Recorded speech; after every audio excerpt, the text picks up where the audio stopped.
डंपरखाली दबून दुचाकीस्वार युवक युवती ठार. त्र्यंबकेश्वर येथील अपघातात पांगरी उभरहंडे येथील युवक व अंत्री खेडेकर येथील युवतीचा मृत्यू.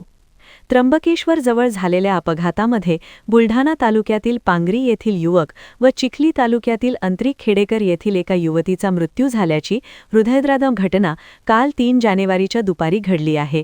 मृतक युवकाचे नाव शुभम राजेश उबरहंडे वय 22 असे असून युवतीचे नाव भूमिका समाधान खेडेकर वय 21 वर्ष असे आहे. मृतक युवती भूमिका ही शुभमची मामबहीण असल्याचे समजते.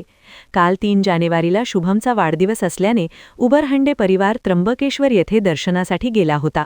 दर्शन झाल्यावर शुभमचा परिवार कारमध्ये बसून तर शुभम व भूमिका हे दुचाकीने नाशिककडे निघाले होते.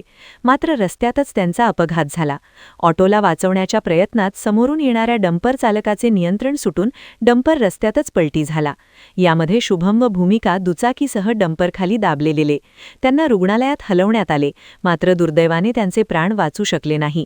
अपघातस्थळी दुभाजक नसल्याने येथे यापूर्वीही अनेकदा अपघात होऊन अनेकांनी आपले जीव गमवावे लागल्याचे समजते. एकुलता एक असलेल्या शुभमच्या अपघाती मृत्यूमुळे पांगरी येथे तर भूमिकाच्या मृत्यूमुळे अंत्री खेडेकर येथे शोककळा पसरली आहे.